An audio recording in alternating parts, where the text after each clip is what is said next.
You. Stay. Here.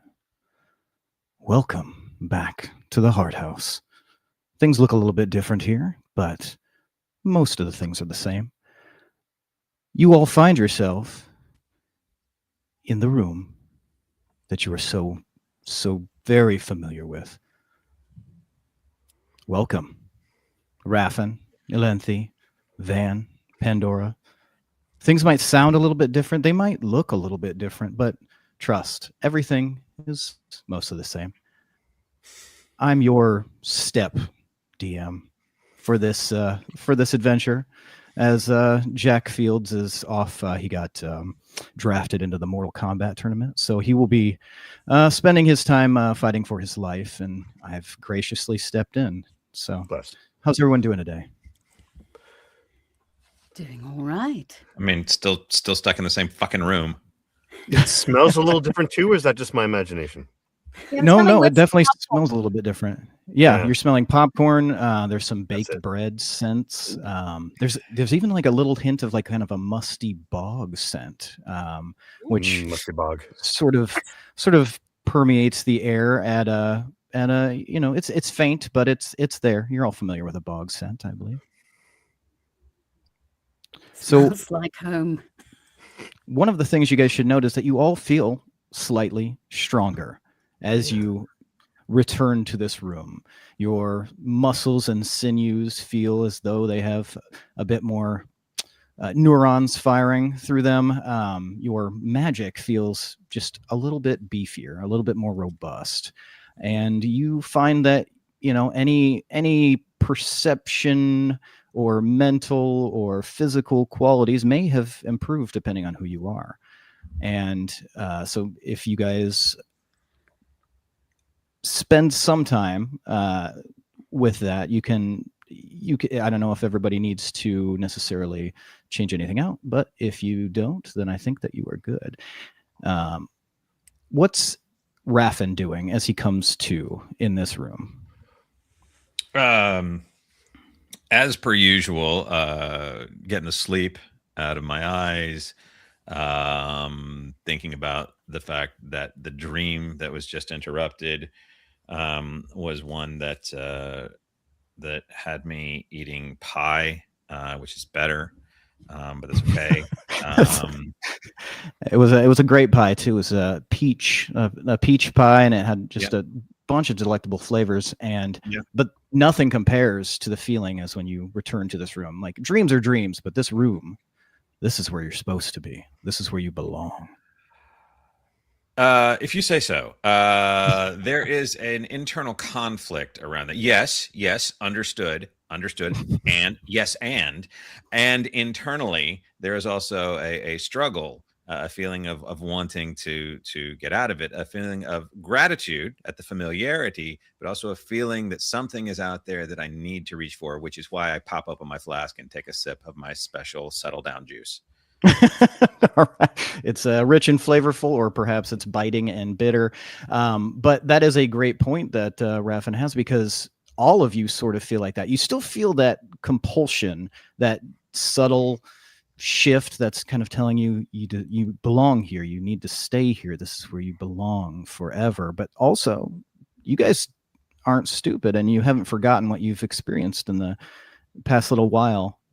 How long that is, nobody's sure, but you've definitely experienced some, excursions outside of this room, and that, more than anything else, likely tempers your feelings about whether or not you are actually feeling compelled. Someone can tell you, a voice can tell you how you feel, but only you truly know whether or not this is the place that you belong. Elenthi, what are you doing as you come to? I think that I like everyone else, like rub sleep from my eyes, figure out where I am, and once it all kind of comes back to me, immediately my brain goes to Dana. Yes. Companion. Yeah, and you know what? Let's go ahead. Elenthi, why don't you go ahead and give me just a perception check? Okay, cool, love. That is a 15. 15. All right. Yeah. You have no problem, especially since it's on the top of your mind. It's very noticeable. The outside of the door, you can hear the sounds of what sounds like snoring actually this time, which is a little odd, but it definitely sounds like dog aligned snoring. So it's but it doesn't sound unpleasant or worried or as though there's anything to be concerned about. Van, what do you do as you come to? I come to immediately, and which makes me wonder: is this the dream or is this the reality? I don't feel tired, but I feel a little hungry. But I'm still anticipative about actually eating all the wonderfully smelling food.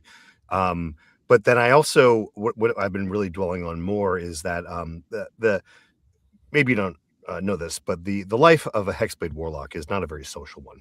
You know, we Oh have our no, pact. yeah, We have long conversations with with the holder of my pact, of course. it's very Um, singularly social for sure. yes, and so whereas since we've been here, I feel like my life has been in peril. I feel like the unending existential kind of dread of being stuck here forever weighs on me. However, and don't tell the rest of the party because I don't act like it, but I genuinely treasure their presence more than they will ever know. Well, I Don't tell think them. you might not even have to tell them. Are I they definitely standing won't. right Your behind me? secret's They're safe right with me. behind me, aren't they? Yes. They're definitely there. And speaking of Pandora, what what do you experience as you come to? Although I have no sense of time anymore, it feels like I've been in one position for months as Yeah. opposed to just Yeah. weeks, and it's a little, the crick in my neck is a little stiffer than last time. But I'm happy to be here at the same Happy. time. Excellent. Yeah, it Yeah. seems as though you guys are all starting to feel a little bit like that. So there's that underlying dread of what's trying to convince us to stay in this quiet and gentle place. But then there above that is I must, leave, I must escape, I must figure out a way out of here. And then on top of that, a newer emotion has been, I think all of you would start to feel this, is a bit of kinship. As Van has so eloquently put in the past, trauma bonding is a hell of a drug. You guys are learning that at least you're not dealing with this alone. And as you come to with the sounds of snoring outside of the door and these pleasant and a little bit concerning smells come through with the bog, you do turn around and you do see there's a table laden in front of you. It's as if when Vance thought to himself that he was hungry, suddenly there is a large table just filled with your favorite foods. And that, for some reason, as you see this table laid out, all of you start to think of for some reason, own internal thoughts. What is everyone's favorite color? Raffin, what's Raffin's favorite color? Oxblood red for sure. Oxblood red. You just for some reason you just think, man, I love the color oxblood red. And Alinthi, what's your favorite color? Sage green. Sage green. You think about like forests and like the deeper depths of the forest where the greens actually start to absorb so much of the surrounding color that they do get deep and sage and wonderful. Pandora, what's Pandora's favorite color? The blue-green of the shadows between the trees. Oh, excellent. That sort of that border color that isn't, there's not truly a name for it. Sort of as the color green that exists that only when grass pushes up through snow, the blue shadow at the edges of trees. That's such a pleasant and welcoming and inviting color for you. And you think very much about that color just suddenly. You're not even sure where it comes from. Van, what color do you fancy? Like a orangey taupe of despair. It's Excellent. the color of the sky when the sun neither sets nor rises, more or less. That is beautiful, and that is in fact the exact imagery that blossoms in your mind when you think of that color, because of course those types of colors are the same types of colors anyone else would enjoy, especially if they're sad is just happy for deep people, right? Yeah. How do you know when you're happy if you never feel despair? How would you know? And so would you guys like to take advantage of this table? You've become familiar with how this room works, I assume. Would you see all of your favorite foods, but you're still in the back of your mind still thinking about your favorite color and you're not sure why. So if you would like to, please feel free to eat, enjoy, stuff yourself if you truly wish. This place is here for you. This place is designed for your comfort and your happiness and your satisfaction. There's a peach pie, like the one I was dreaming about, which is exactly like one. Yeah, I know. And in this reality, I get to have peach pie in multiple realities, and an unconscious one and a conscious. Maybe I do love this room. It is a very compelling argument you're offering to yourself, Raffin, that peach pie here, peach pie in a dream. This is a dream. And in fact, the peach pie here is even bigger than the one in your dream. And across the table, there's another one just like it. The smells are coming off it. It smells delicious. Can I look and see if there is something about this that is wrong? Like, my thought is, I don't trust this room at all. And Yes. if I ate these items, would something happen to me? That is a very smart way of looking at this. So if you would like, I've seen Jim Henson's Labyrinth. I don't trust peaches. Go ahead. Why don't you give me an investigation check, Lindsay? And the Van and Pandora, are you guys more on the side of Raffin or more on the side of Lindsay when it comes to how hesitant you are to approach? I could kill for a sandwich, but at the same time, I'm with you. A sandwich is right there, as if summoned from the ether. It's right there, a delicious, fat sandwich. It's not tall, it's wide, because everybody knows a wider sandwich is much better than a taller sandwich.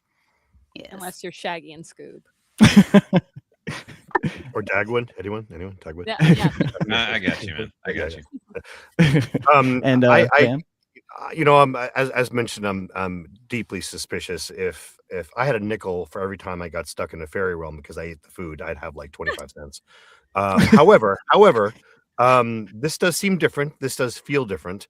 And as I'm looking at the table, I noticed that there is this. It looks like a packaged pastry of some kind that is the exact like taupey, orangish, unhealthy color that I was just thinking of. It's like there's two of them. Color? And they're in like a package. There's some blue writing on the top of it. And opening one of them up, it's like about yay long, and it has like it's not a cream filling, but it's not a cream filling. You're They're describing like a twinkle, a very famous twinkle pastry. That must be right. Yes. Yeah. They feel very durable, like they could last for a really long time. So freshness is not a question. Then you shouldn't be in any rush. It'll be fine. Yeah. So I'm gonna pocket that. Well, not pocket. It'll turn to mush. But I'm gonna put a package of that to the side and think on it. Okay. And Lindsay, what was your investigation? I only got like an 8. So yeah, you're this room is just happy. It keeps throwing curveballs at you. So it's really hard to know if something's off or if something's correct, and what truly is off in a place like this. Really. And I would argue the peach pie favors the bold, so I'm just gonna dig right in. You dig in, and I'll just watch. Yeah, I'm gonna watch. I'm gonna see how this goes. I'll be the Raffin in the peach pie coal mine. Where peach pies come from? Wow, I didn't realize. Much like a cute little bird, Raffin approaches the pie, and then do you just dig in? I mean, take a whiff. Mm-hmm. Check the steam. Yeah. Oh, it smells so good, Raffin. Fork puncture holes. Picture perfect, right? Oh my, yes. And there's like delicate details that have been baked into it. Delicate details. I mean, there is like a small inscription on the side that's like, careful. But I assume that just means It's like hot, be careful I'm because it's sure. too hot, probably. It's anyone's guess. You But careful about a lot of things. so I carefully dig in because with the thing here, and then just perfect triangle comes out in a perfect triangle. That's the part about it that I like. It's not messy. I do that thinking it's going to be all, but no, it's perfect, like cartoon triangle. Get it? Pop it right in the old maw. And man, oh man, the explosion of peach juice. That's now it is weird as I bite into it. It does come out a little ox bloody in color, but again, as that is my favorite color, that's no big deal to me. Big fan. Bleeding pie. Exactly. What could go wrong? Yeah. Weird thing about it is it tastes a little bit like literal ox blood, but again. That's part of the allure of an oxblood peach pie.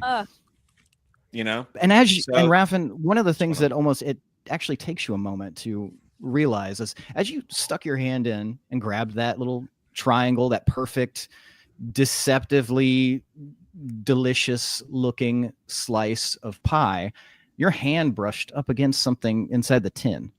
And as you look down, you see that there is some sort of, is that a sharp piece of wood in there? It's hard to tell. It looks like a polished piece of wood. It's dark, and it looks rather pointy. Yeah, that's true. Don't know if it's a utensil. Problem is it only has one tine, so you can't really do with that. It's just like a single point. It's a single tine. It's kind of thick. As you look at it a little bit closer, like it starts as like this thin little thing, and then it looks like it sort of broadens a bit, and that disappears in the depths of the oxblood peach pie.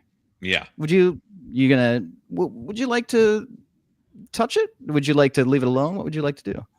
I'm gonna see what this is all about. I'm curious why. I'm curious. Maybe it's like a cereal box and it's like a prize. I don't know what it is, but it could very well be. So pulling it out. All right, you grab it and you yank it out, and it seems to keep going. It's got some heft to it, and as you pull it out, there's a head beneath here, a furry head at the bottom of what you're realizing is a horn, and then it sort of just starts spilling out on its own, and suddenly this pie sort of hits the ground. You let go of it because there's a horned head in a pie. Yeah, that was weird.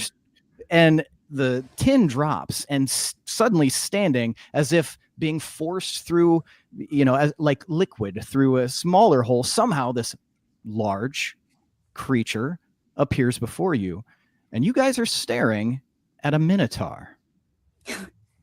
So maybe it wasn't ox blood. Maybe it was minotaur blood.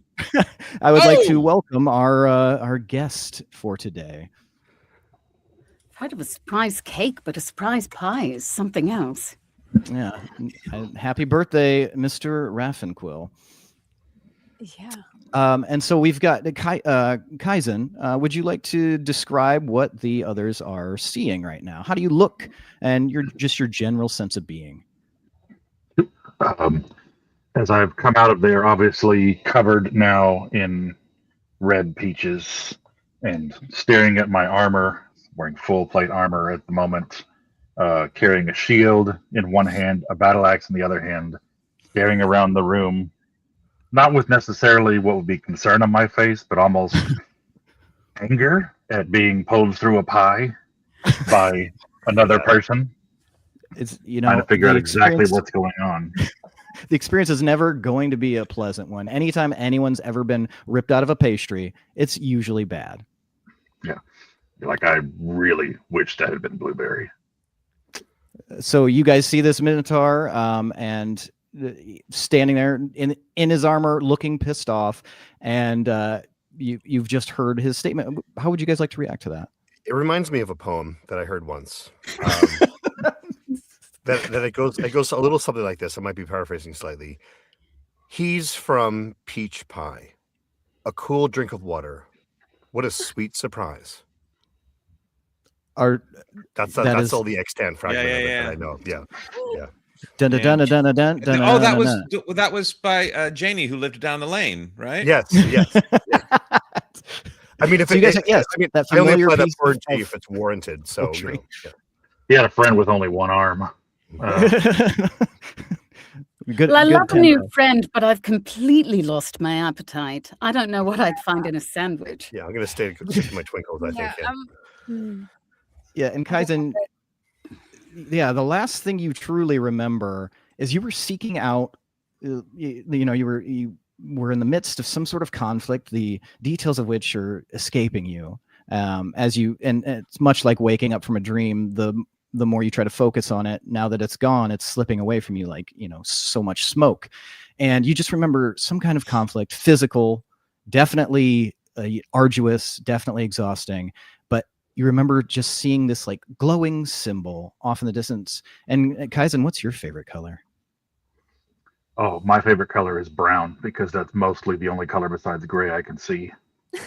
Excellent. So this was like a very, if something could be, and maybe in your perception it usually is, a glowing brown symbol off in the distance above what you are fairly certain were lines of battlements and people fighting for some cause or another. But above in the sky, you remember seeing this symbol.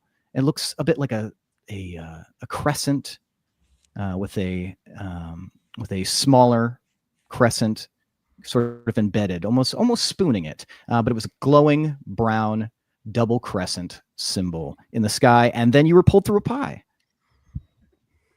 It's very disturbing indeed. I saw part of a pie, and then I came out of a whole pie. It's pies all the way down, baby. So you, and so Kaizen, you look around the room and you see that this is not this place again. You've been here before, slightly different details, but you've never seen so many people here. Is Kaizen a social person? He can be, yes. He tends to find companionship in brothers in arms more than just casual conversation. But at the same time, he is not opposed to finding like-minded people. Well, wonderful, Kaizen, because one of the things you would notice right away is that, while maybe not heavily so, there is a range of armaments on these people in front of you. They do look in some capacity like they're at least familiar with the martial endeavors. And that being, you see that this tall man with the long curly hair in front of you, human, I believe, if that's correct, has a rod. It looks like a magical rod of some kind. It's deeply intricate, but definitely a rod that someone would use if they were the adventuring sort. And you see that the elf. I'm a variant human. Sorry, I'm a variant human. Sorry, is that just like, he's a special human. He's a special brand of human. With a special brand of rod. and Kaizen, you see an elf nearby as well, who has this just brilliant, just like what appears to be almost like an assassin's dagger. I don't know if that's set, into your waistband or if you've tucked it somewhere else, Ilenthi, but it's a cruel, wicked looking blade that you probably wouldn't have for very long if you didn't know how to use it. And of course you've got the tiefling woman who has her mask, and it is beautiful and brilliant. Perhaps it sits upon your brow at the moment, as if just waiting to be activated. And then there's a rakish gentleman who seems more confused than everyone else, and also has pie on his clothes now.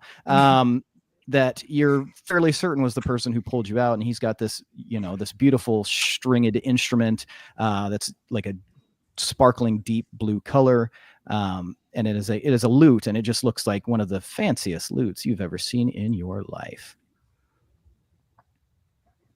I see. Does anyone have a napkin?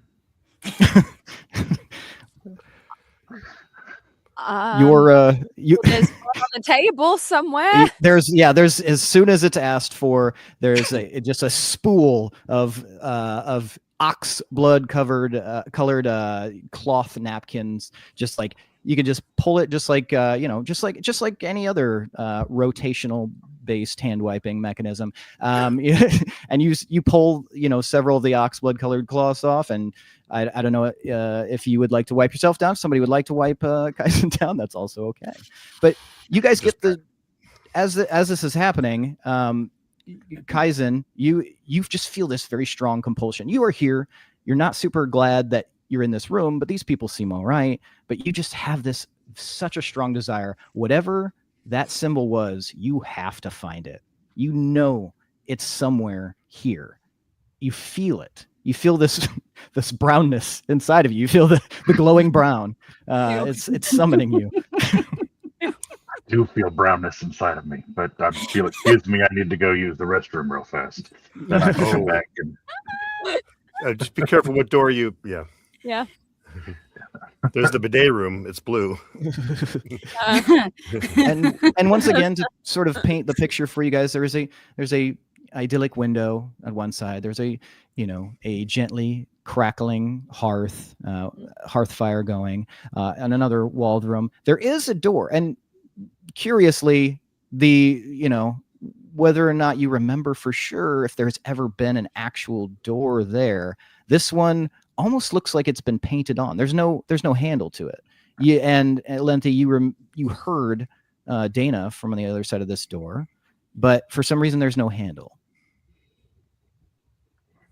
I'm gonna go ahead and hop up on the table and sit down as I'm wiping myself off and just kind of casually. So, what are y'all in for?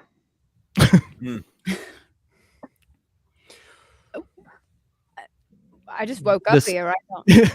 Yes, this Minotaur seems like to have a very casual understanding of the danger that you guys have found yourselves in, or perhaps maybe it's not a casual understanding, but a casual sort of lean when it comes to things that are in general dangerous. He does seem like he would take dangerous things not very seriously.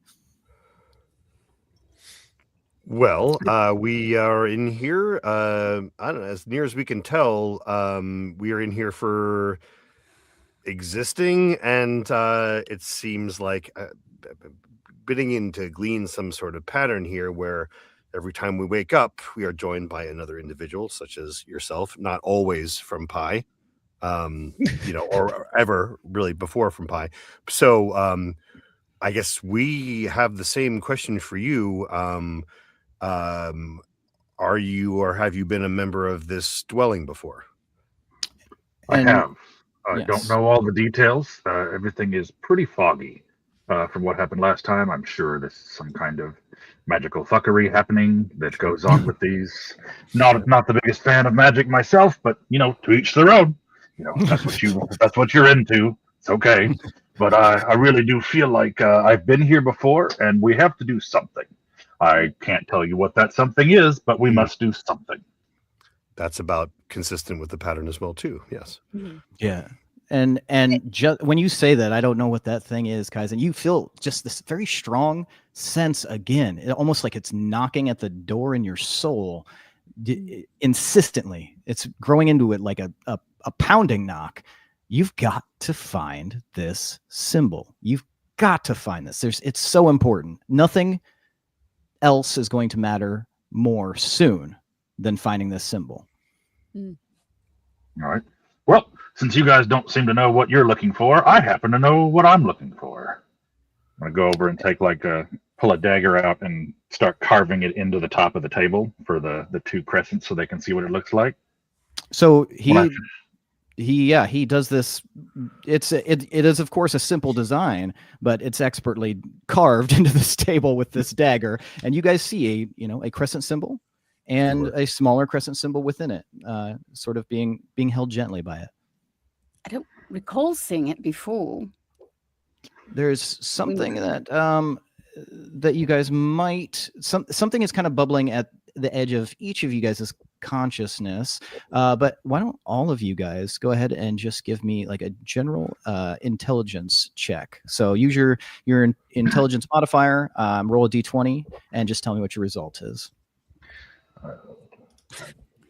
This is not a good roll for me. Nope, not a good roll for me either. Oh, sorry, Kaizen, you're not required to roll here. If Perfect, because my intelligence modifier is no, it's great because my intelligence modifier is a -1, so Same. not gonna. I got I've 8. 21. Ooh, All right, Oh, good. Pandora got 21. Van got 8. Elenti, what did you get? 8. 8. All right. And Raffin, what might your? I rolled a 20. I can't find my modifier. What's my modifier? Oh well, if you your modifier would be so what's your intelligence? I mean, like Let's see ironically. here. Your modifier is +1, so you are so that would be a 21. So both Yep. you and Pandora got a 21. Yep.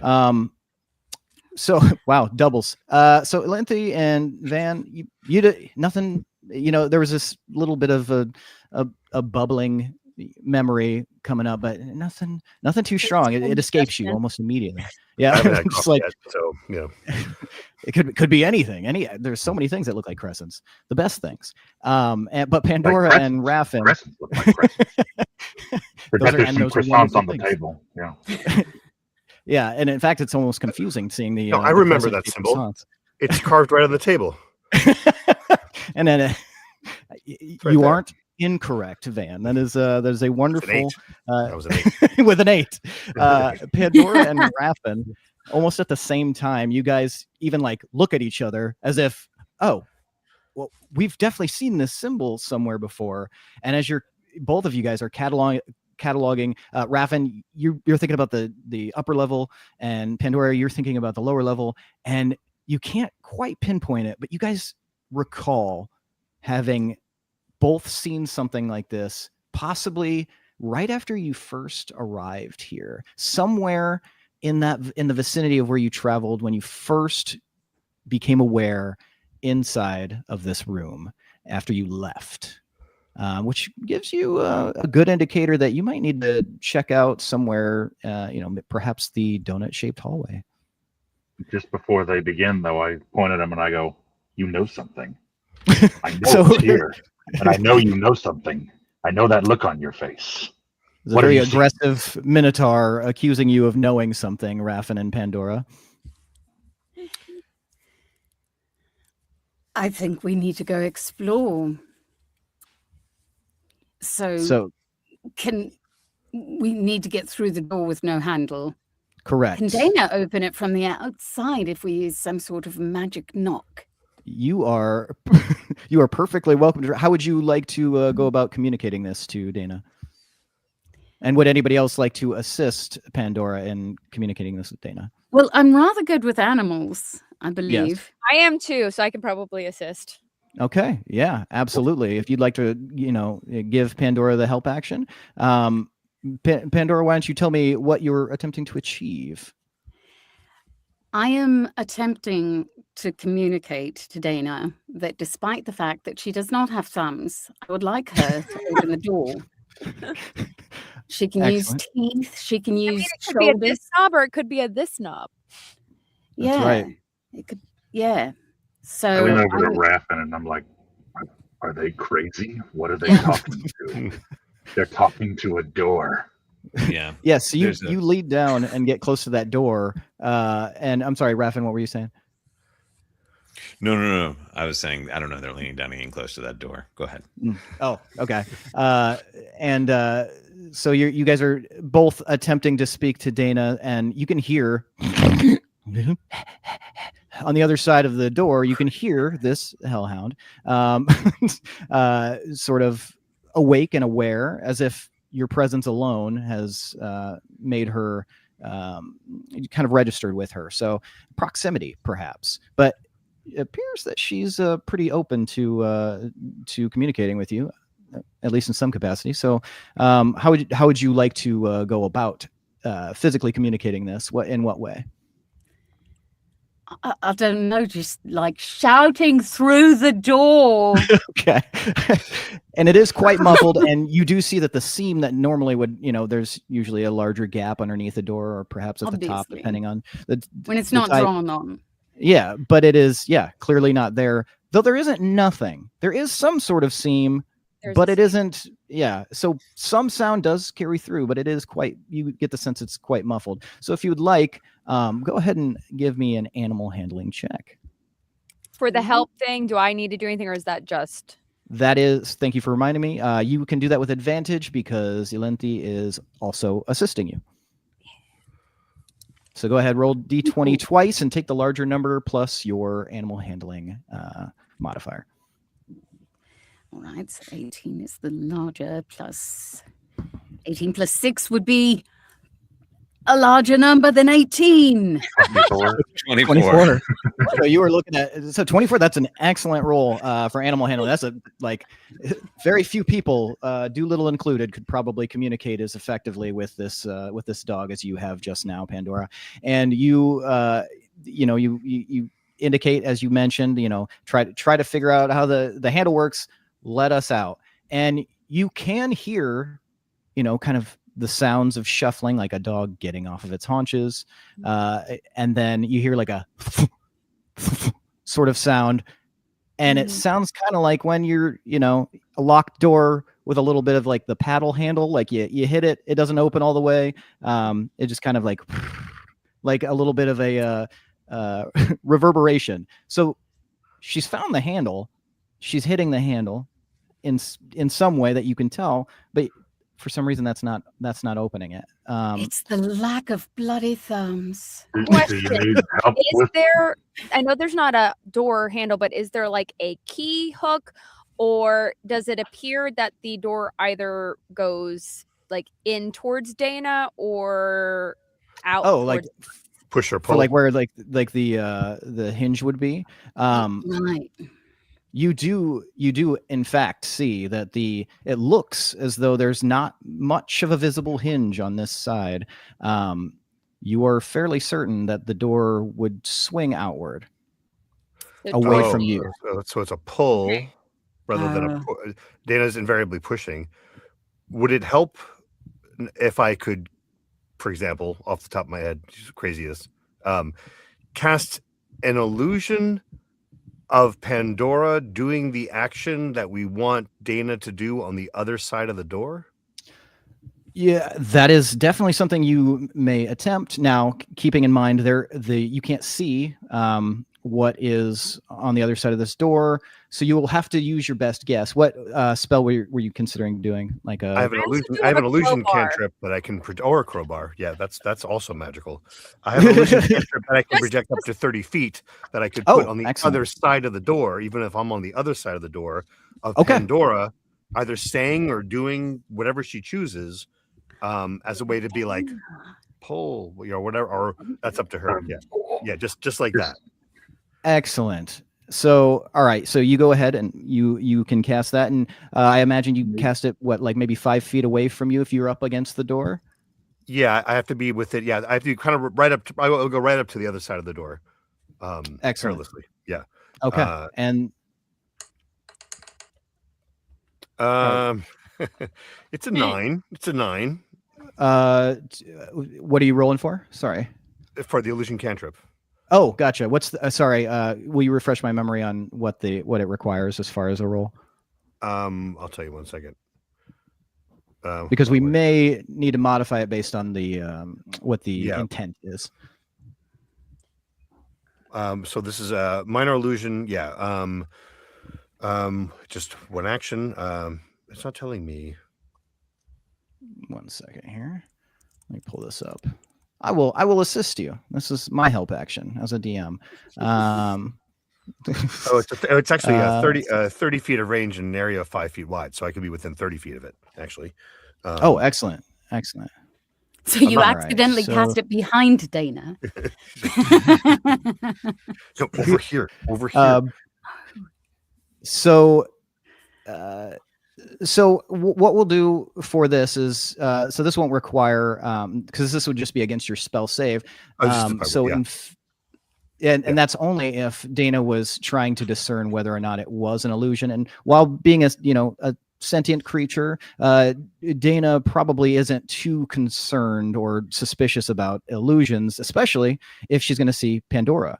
And so rather than any kind of roll like that, I would actually like you to give me a performance roll to see how effectively you can demonstrate this. But what you will do is let's go ahead and whatever you get, we're going to take 2 off of that. Since you are on the other side of a door, it's a little Sure. bit harder to direct, but let's. I also have a +7 performance.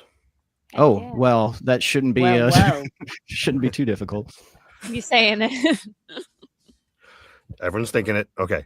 Not And miraculously, a 9 again, +7, which is 16 minus 2. So 14. So that would be a 14. So you perform this little minor illusion, and you guys wait for a second, and you hear the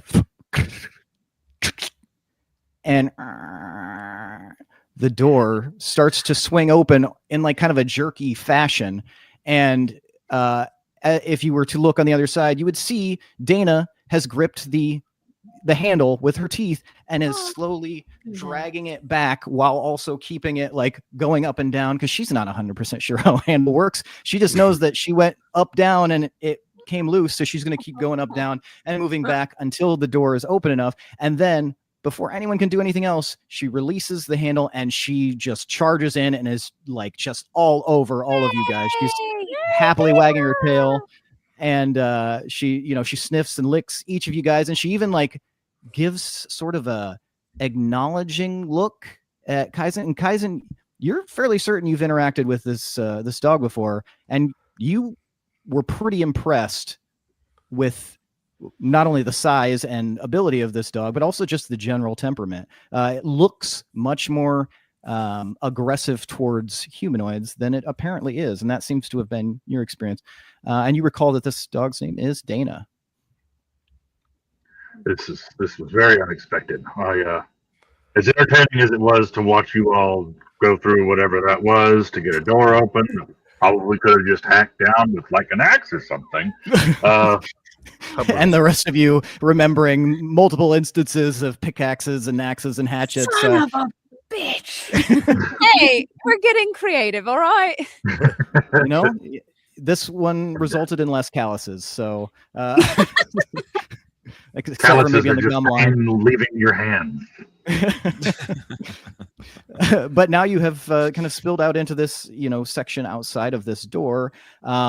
If you would like to exit, you guys are perfectly capable of doing so at this point. It doesn't seem like anything is barring your path. And other than the obstacle of Dana, which isn't much of an obstacle, there doesn't seem to be anything in your way. Yeah. And the moment the door is open, Kaizen, it's like you get a whiff of whatever this symbol is. You're confident. It's definitely not in this room. It's definitely somewhere else in wherever you happen to be. Oh. You said Dana seems to dislike humanoids, or you were just surprised to find that as aggressive as this Dana is, I mean, for all intents and purposes, a hellhound, seems weirdly okay with any kind of humanoid so far. Just more bark than bite, you would think, at least when it comes to you guys. We've been through a lot together. Yeah. I give her chin scratchers. okay. Well, at the end of the day, it's still a hellhound, so I'm not turning my back on it. I think that if Raffin and I remember something from early on, like the first day that we were here, that was when we went to the dining hall. So maybe that's where we need to go look for this symbol. I was going to say, there's only one door open. We may as well go through it. Right. So that was... So that's Pandora's suggestion. So help me. So I say we go look through the green door again.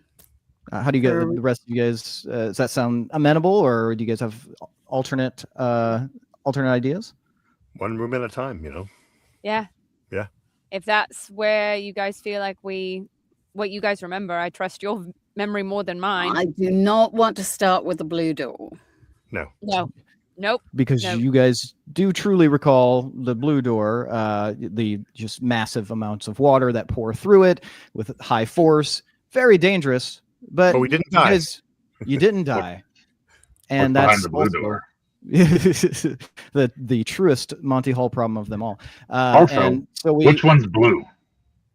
Oh yes, Yes. right, yeah. Oh, maybe we can carve something. Kaizen might require a little bit of cajoling when it comes to the actual colors of the doors. But yeah, so you guys do recall that the blue door was awful torrential water. You guys recall from the most recent excursion out that you fought some sort of flesh golem in behind the gray door, and you do remember that you had quite a battle in your first foray when you went through the green door into the dining room.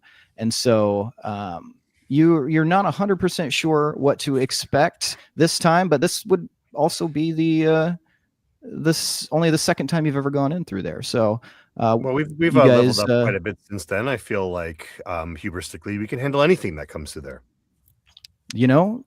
That's such a positive and optimistic way of looking at if someone were to say if there was a game based around this, that's such a good way of looking at it. So so you guys head out towards the donut shaped hallway, and keeping in mind it goes around in a circle as it's wont to do. Donuts. Mm-hmm. And you guys you pass the staircase as you head out there, and you're heading right to the green door. Yes, something up the staircase. There's lots of something. Would you guys like to respond? Yeah. Lots of somethings like bad, Right, good. Cats. Eventually, there's something good, but but there's a lot of bad first, and I don't remember any crescent symbols up that direction. All right. As much as I do crave the joys of battle, I do believe I would rather find this symbol. I know it's here. It's here somewhere. The green room will give you battle, I promise. Yeah, you'll still get a battle. Yeah. Good.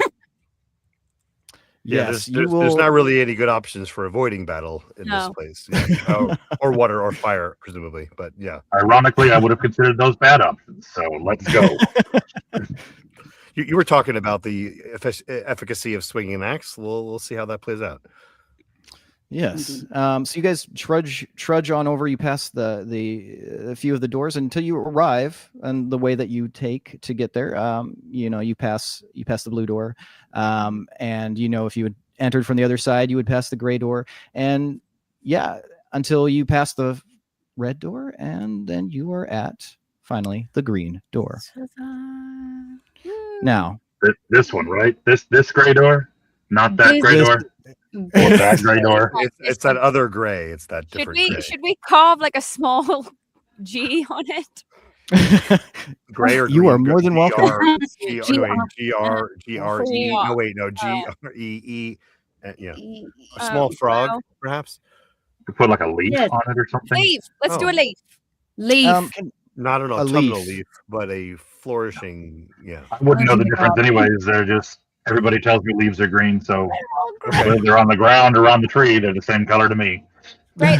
You want to carve a leaf? Who's the dagger?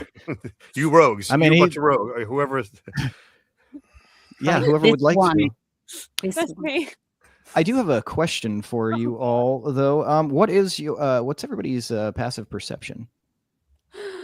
It should be located on your sheet on the left-hand side if you're using D&D Beyond, or on a character sheet. Passive. I'm sorry, what was that? 11. Mine's a 14. I'm a 13. Okay. Passive perception 12. Okay.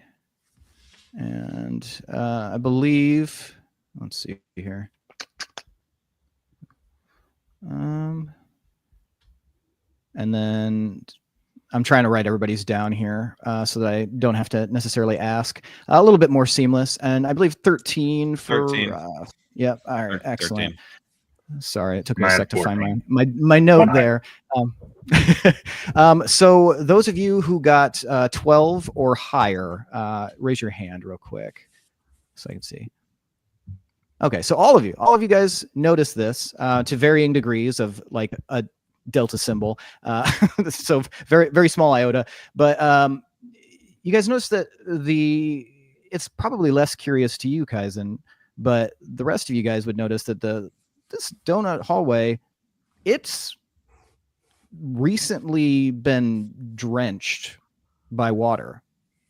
Like that was like very recently, like way more recently than you would have opened this door. So that's odd. Why is that? That's just something that you curiously note, and if any of you would like to investigate that further, you absolutely could. But yeah, on your way to the green door, on your way to carve a leaf in the old oak green door, you just notice that there's some extra dampness, more water, and even further on, closer to the blue door, you guys see that there's like a very, very, very shallow puddle in like kind of the well of the floor. As Is if the blue door open? Was one of you nervous? Somebody get scared. Dana. Dana is looks like she's not sure why she's abashed, but she is abashed. But not it's molten lava anyway, so that doesn't seem right. But yeah, no, it's definitely, it doesn't give you the smell of urine, which is a very recognizable smell. Some of you would know that smell. Is this the bog smell that we caught a hint of? You are smelling there's a bit more of a bog smell here. It's a thicker, more kind of like, earthy and wet smell. It doesn't smell like before when the water came rushing through, which was almost like a salty, almost like seawater sort of scent. This one is much more like stagnant pools of standing water, probably overgrown with something green. That's the scent you get. And if you were to examine the water a little bit more closely, you would probably see as well that, yeah, that's definitely got like a bit of a scummier quality to it. So something has changed about this hallway, but you're not, once again, some things are different. Some things are mostly the same. But you guys have arrived at the green door. Are you carving a leaf into the wood of the green door? Or just the word green? Okay. I feel like leaf is going to take less time than green. You could. So who's planning on doing that? I'm the rogue with the dagger. All right. So you go up. And you know what? Go ahead and start carving that in there, okay. Lindsay. But I want you to also give me an investigation check while you're doing it. Find the best spot to do it. Find the best, most visible location where the wood might be a little bit softer. 13 plus. Where are you? Investigation. 15. 15. All right, excellent. So with a 15, you find a really nice patch of this, this door. You start carving in there, and the moment you put down, and I will say that you just passed the DC here, the moment you start to put the dagger down onto the wood, you see that the wood almost like bristles, like the fibers, the hairs of the wood kind of stand up a little bit, almost like it's not super keen on having a dagger pressed into its flesh. So what sort of reaction are you going to still going to do it, or are you going to think I'm probably going to like step back and be like, this door doesn't want me to carve into it, guys. What do you mean it doesn't want you to carve into it? It's a door. It is. I don't know. It's a sentient door, goddammit. You guys, do we make it a dead door? I'm happy we can make it a dead door. I think we should just use the door as it is intended, and we will just tell you the colors they are. The end. And so yeah, you guys all sort of like get, as she's mentioned this, you do see like a little bit of a quivering nature to the exterior of the door. And but then it settles. Once the dagger gets out of a certain proximity to it, it settles. I'm gonna pet it and be like, sorry. And that seems to largely calm it down. It goes flat again. Flaccid door. But so yeah, would you guys like to? That was better. What was everybody's race again? What is Lindsay's race? Half elf. Half elf. Okay. And then we've got a tiefling you- and a half You tiefling elves and and a your variant love human. of the woods apparently even extends to after they've been made into a door. You got to be kind to things sometimes, I guess. Even afterwards in its life cycle. Beg to differ, but okay. I love the aggressive agent of chaos that Kaizen is becoming. So yeah, who would like to enter the door first? Who's gonna go through? I'll go first since I've got the I'm probably the least squishy of us all. That's very it is sweet. Yeah. It is very possible. Yes. What a gentleman this massive minotaur is. So Kaizen, you open the door, and I don't know, would you typically brace for anything if you were just opening a door, or would you go to face it however? I would probably wait for the door to finish opening. So one of those kind of push and push and then toss it open, looking back and forth, and then slowly walking inside, readying my shield and axe just in case, since there has been mention of things here before. Still looking around to make sure that there's nothing that's going to like jump out. And I also make sure to push the door flat against the wall so as not to leave that little V for people to hide in behind the door. Gotcha. So yes, you open the door, you press it flat against the wall, make sure that anything that was hiding behind there is now a pancake, and you step in. And you guys are familiar with this view inside, mostly, but Kaizen, maybe you don't recall, or anyone who might need a refresher. So you're staring inside at a terrifically large dining hall. It's at least 200 feet tall, long, and half as tall and wide across. So this is just massive. At the far side, there's this beautiful, like mosaic-like stained glass window, and it's a variety of colors. And there's seats. There's in the center of this dining hall is a table, and there are seats around it with spoiled food. You guys might recall how it was a little bit revolting to see all of this food going away. It's nothing like the wonderful bounty that was just in your quiet and safe room that you came to in. This is, this is just spoiled beyond belief. You see just like rotten apples, a pumpkin with spider webs growing across it. And one of the biggest travesties of all, Pandora, you see that there appears to be like an entire bottle of a very spicy, dark liquor that has spilled out and dried and is sticky, and you just see that it was clearly a full bottle. The cork is somewhere else, and you can maybe if it was still in the bottle it'd still be good, but it's definitely not good now. This is just awful. And this stained glass, you see, Kaizen, it's warping slightly, so you can't really see what the images are inside. You can tell it was intended to be something, but over time, this has obviously started to become more of a decrepit stained glass. And one of the curious things that, Kaizen, you might know, but the rest of you guys notice, is before it was pretty dark in here, except for that, one light coming through the stained glass. Now there are candelabras that are lit. This entire room is so much brighter than it was the last time.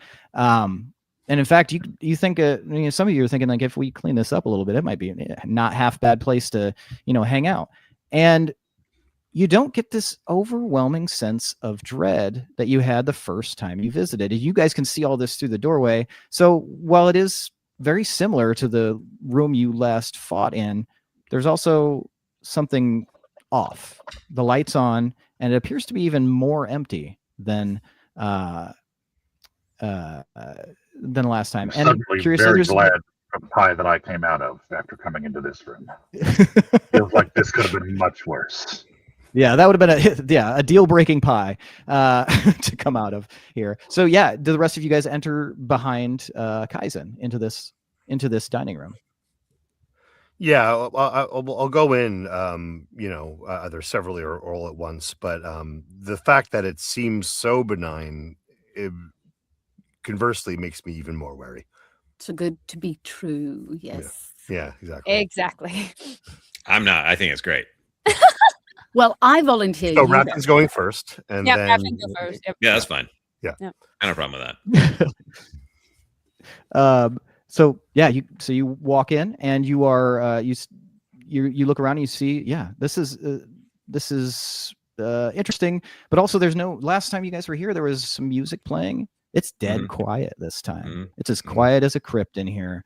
But it also is very apparent. Those of you who, which is all of you now, I guess, have that noticed the water in the hallway, see some of that water here, and that boggish smell is coming through in this room, and so that's just This does strange. not Why? bode well.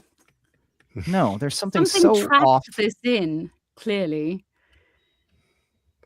Yes, I don't something know if I can clearly came through distinguish. here. Yeah, I was gonna say, I don't know if I can distinguish off and not off based on where I've just come from and not having much of a memory of being in here. So I'm just looking around to see what's here. Yes, investigating some of the side shadows where things might hide and things like that. Yeah. And yeah, so yeah, Kaizen, your experience is pretty neutral in approaching this as far as memory goes, because yeah, you don't recall necessarily being here. Maybe there's, a vague sense of possibly having been here before, but as of right now, no, you're just, you're taking a sweep of a room for the first time as far as you're concerned. And the rest of you guys, as you enter, you remember that you fought this gross thing in here, and you fought some slimes and or oozes, and it was a much more chaotic display last time, and it appears to be completely empty except in the far side. Now, Kaizen, you see this, and who came in right after Kaizen? Was it Raffen or Van? It's Raffen. Raffen. Yeah. Raffen. Raffen's on Kaizen 6. Yes. So Raffen, you remember this place a lot better than somebody who appears to have been here for the first time. So I want you to go ahead and give me just a perception check with advantage. And Kaizen, you can give me a regular perception check if you'd like. Okay. That's 14. Hilariously, 14 also. Okay, excellent. So pretty much at the same time, once again, Raffen, you are you are twinning today. You're sisters. So you you can't twin if you're not winning. You can't be twinning if you're not winning. As they say. So at the far side, almost difficult to see because of the eye is drawn to the stained glass, this large, massive stained glass. The eye is drawn to that, so it's so easy to overlook anything else that's immediately around it. But you actually see, Raffen and Kaizen, you see like a small form that appears to be like cowled in a tattered cloak, kind of sitting head down, arms wrapped around knees, and appears to be breathing normally.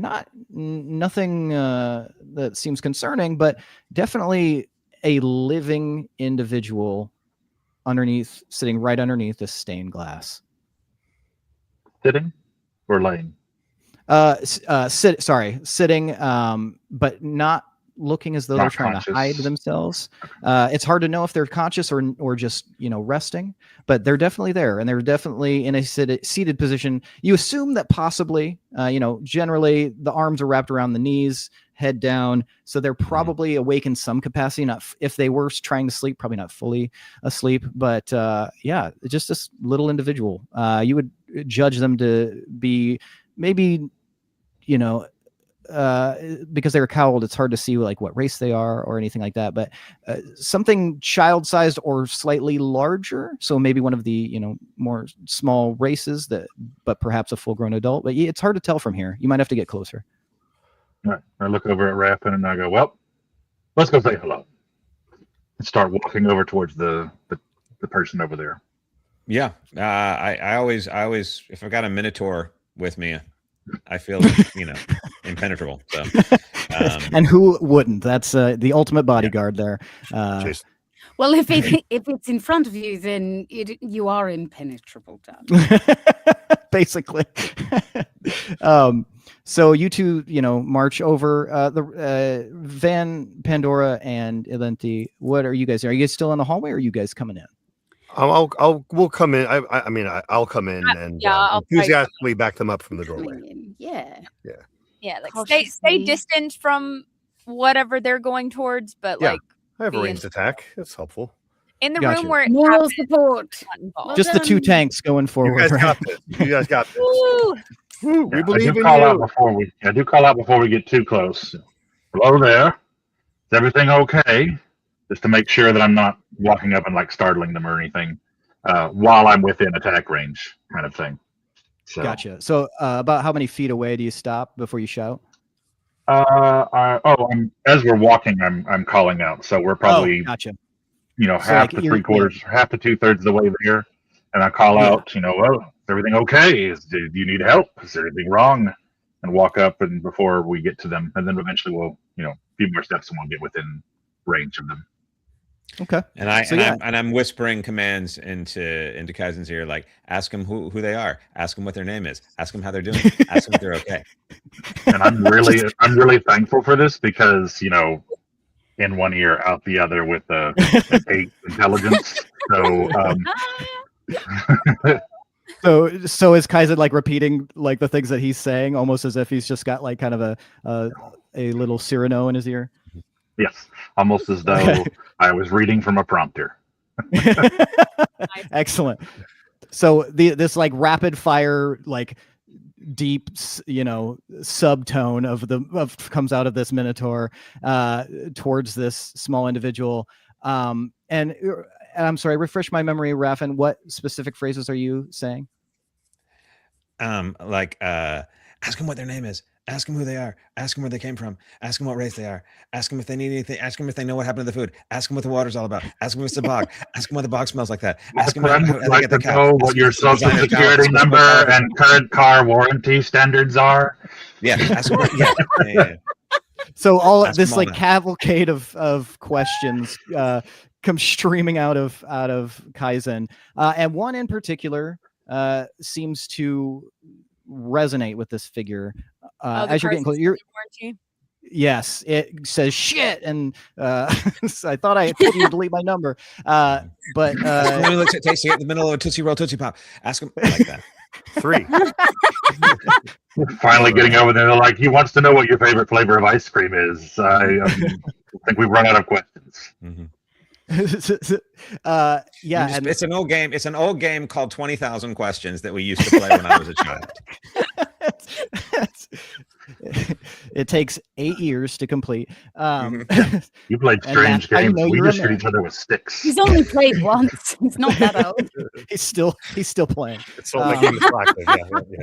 Yeah. So yeah, the question that seems to resonate the most with this figure, this slight figure, is does this have something to do with the bog? Or you mentioned bog, or why does it smell like a bog? Something of that nature seems to resonate, and you see the creature stir a little bit, and the cowled head kind of looks up very slowly, not like snapping up, just slowly, and you can see that the hood sort of falls off of the back of this creature's head, and in full reveal, you see it's a goblin. It looks to be like a full-grown male goblin, but more concerning that you see are all these like bruises and protuberances all over the face and head, as if something something a bit violent happened, and one of the eyes is that's right eye is actually kind of swollen, and so it's kind of like peeking at you blearily through one eye. The other eye is mostly well formed, and just kind of looks up, and you just hear bug. Ew, you're ugly even for a goblin. Thank you, the creature says. And because as everyone knows, the uglier you describe something, the more pleasant it is to a goblin. And so the goblin seems very pleased by this giant's, this giant creature's compliment, and in fact, like looks right at you, Kaizen, and says, "You're very vile as well." Yeah, but I'm not taking home the grand prize. Look at you. Good God. The creature looks back. If there was a vile contest, you'd get turned away because no professionals. Ouch. I like this guy. Can we keep him? So the creature, like, it looks around, it sees the others off in the distance, looks at who's approached here and says, "What can I help you with, friends? I am. Pardon me, my manners, my manners. My name is Misery, and I am one of the saints here. What can I help you with?" Is that misery with a Misery. Y or an I? Misery, it's lovely to meet you. We're here to provide you company. It's actually not. Is it true that Misery loves company? I'm just curious. I do, in fact, enjoy company, and as far as the last letter of my name, I've never spelled it out, so I'm not 100% sure what letter. Perhaps a 6? Does that sound right? Oh, That does sound right. sure. Yeah, Yeah. yeah. Oh, with an Sounds right to umlaut. me. I get it. Yeah. Yeah. Okay. Yes, yes. I don't know what any Now, this is. now I know where you're from. I once knew a Twisted goblin who spelled it shout. just like that years ago. Yeah. Oh yes, yes. That's probably my cousin Misery. He is a party animal. Anyway, how can I help all of you? And this is perhaps the first non-hyper aggressive creature you guys have encountered here, other than Dana. So that in itself is something slightly odd. But yes, Misery, as if like kind of anticipating that something about this interaction is going to require him to not be rude and sit. He slowly lifts himself up, and you can see that he's about 3.5 feet tall. He's not very large, and he looks like wraith thin, even by goblin standards. And as his hands kind of, move out of the sleeves of his cloak, you see that they too have like bruises and bumps and scratches all over them, and the Just he- stand on he's- our behalf. Feel free to remain seated. Oh no, I was sitting for quite some time. It's okay. I tried to eat some of the food, but the food was of poor quality. The liquor was good though. He like casts it a. was you. Ugh. Oh, are you I have, also an aficionado? No, I have pooped things out that I would be more willing to eat than what's on that table. No. Yes, it's No. it's quite lovely. Anyway, yes, you seem to be searching for something, perhaps, or perhaps you are looking for a fight. In either case, I don't know if I can provide much of a martial conflict, but I'm willing to try. And then Yeah. I pull out a piece of the table that no one saw me break off when y'all were all playing with the door. And I'm like, did you see this symbol? The one that I have carved into it. So you present Table. this piece of table. Is anybody else in that spare moment? Is anyone else doing anything? Whether that's looking around or preparing anything. I was going to talk about the crescent shape, but beat me to it. So So as Elanthi is saying, oh, there's a crescent shaped sim, and then Kaizen like just thrusts forward this piece of wood, and and Misery looks at the chunk of wood, looks up at Kaizen, looks at Raffen and everyone else.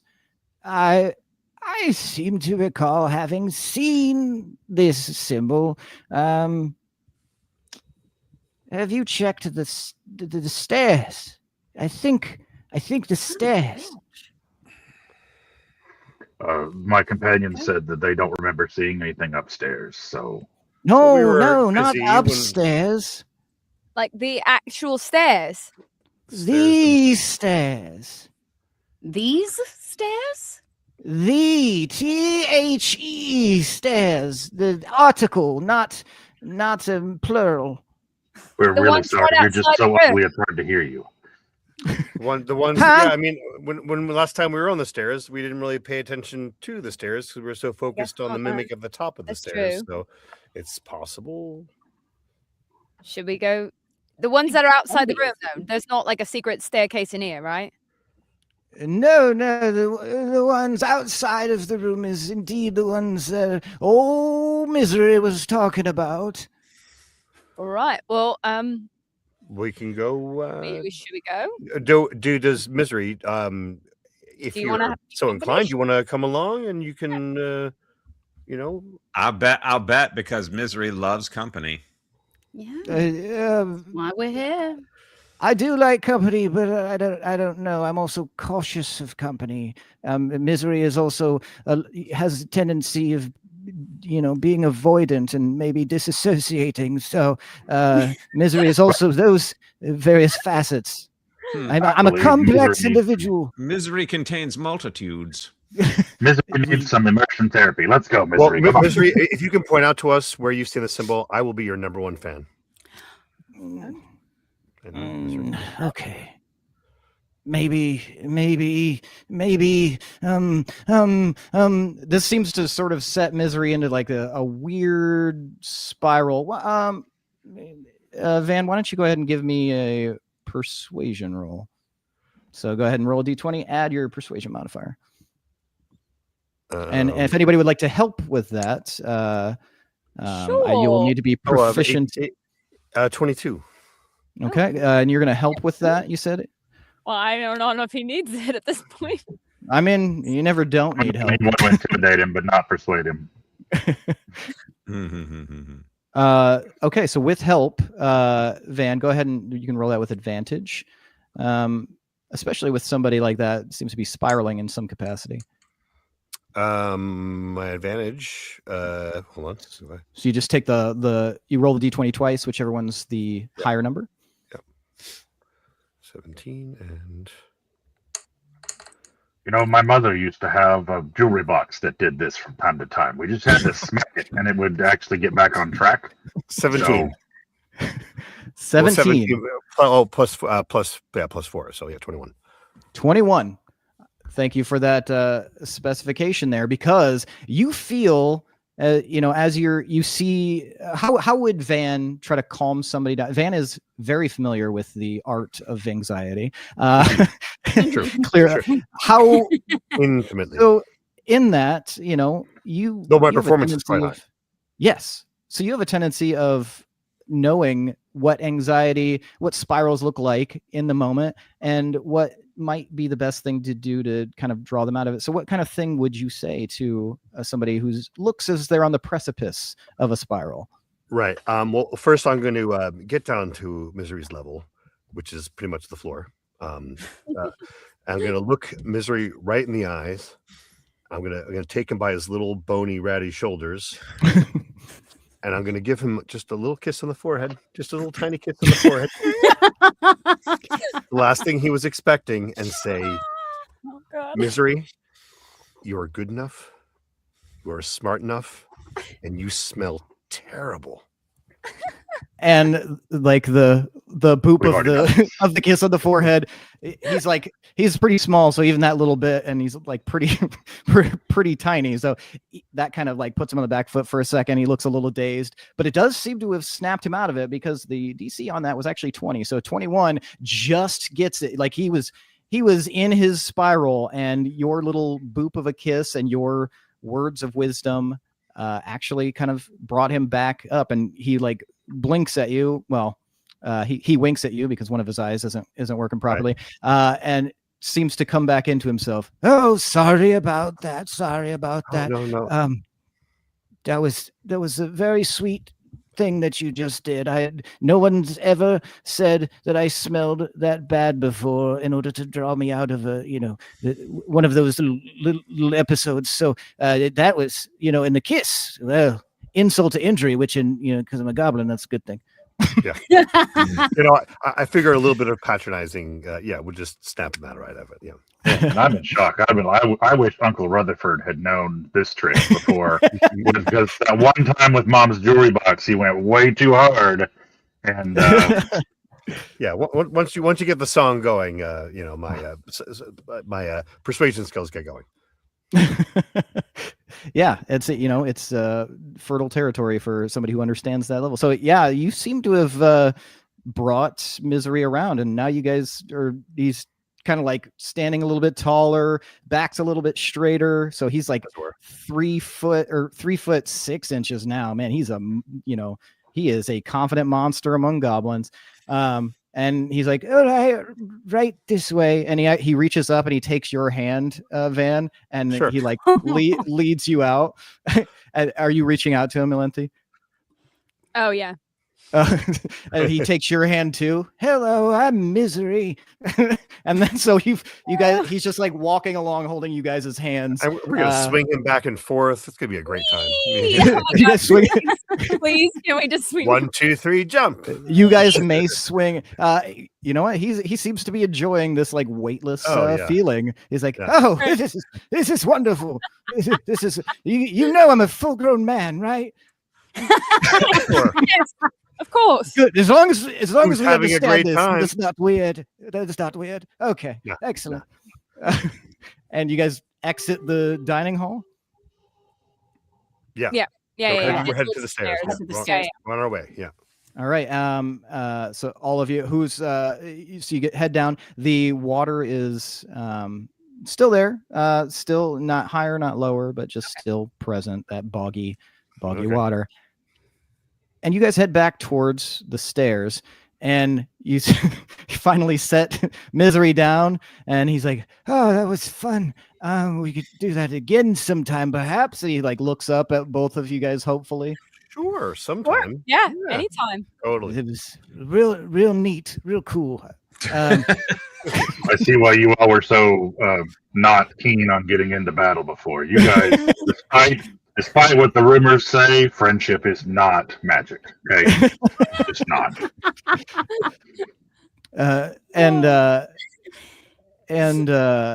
So the Misery kind of like stands by the stairs and is like, all right, well, I'm not 100% sure, but I know that I saw it somewhere around here. And he starts kind of like looking at the ground at his feet, and he's just kind of like wandering around, like mumbling to himself. What would the rest of you guys like to do while Misery is apparently doing his thing? Also check the stairs. Yeah. Maybe you should kiss him again. It seems to be. Does someone want to start at the done. top? Does someone want to start at the top and work their way down, and then one start at the bottom, work their way up, and we kind of in the middle? And then you can kiss in the middle. Yeah, exactly. You kiss a goblin one time. If we go to the top, though, are we gonna engage the? We have the sensor. Yeah. Oh yeah. Do we just want to kill the mimic? No, we could just murder it. Mm-hmm. You have the sensor, so someone could reasonably start at the top. Someone would ostensibly want to take that sensor up there, the incense device, and somebody could start at the bottom. So who wants to take top? Who wants to take bottom? Guys, come on! I can't help it. I'll go to the top. You scaredy cats. All right, so Kaizen, you take this. Here's the sensor.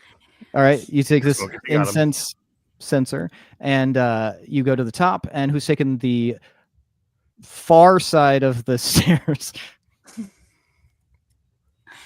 Who would like to start? Take the lower portion of the stairs. The lower portion. Excellent. All right, so Pandora's taking the lower portion. Van, Raffin, and Lenthi, what are you guys doing while they're taking this? I'll I guess start in the middle and work outward, or is there a side to this stairwell? I'm trying to picture. There is a side to this stairwell. Yeah, yes, I'll look at the side of the stairwell, like the flush side of the the like whatever the triangular or however sloping part of the sides. And it does. It does, kind of triangulate, if you will, down hypotenuse down to the I have a corner torch, wall. so I'll use my torch. You will use your torch. Excellent. Yeah. So you're casting kind of this greasy flame light over everything, kind of light, greasy flame light, and that lights up your section. So he's doing the side of the staircase. Lenthi, does that mean you're doing the wall on the opposing side, like there's kind of an alcove here? And that leaves Raffin. What would you like to be doing? I'll examine each stair by stair to make sure that they're secure and no one's going to fall through. Okay. So, that is going to be this is going to be an investigation check for everyone. So, go ahead and roll investigation and just tell me what each of your individual scores are. We're all rolling. You said we're all rolling perception. Yep. Investigation. Oh, perception. Or investigation. Okay. Investigation. Oh, Sorry. investigation. Crap. Yes. That is Unless- 21. Wow. 12. 13. 7. Okay. Yeah, if we're doing investigation, it's 16. If we did perception, it's 21. Okay.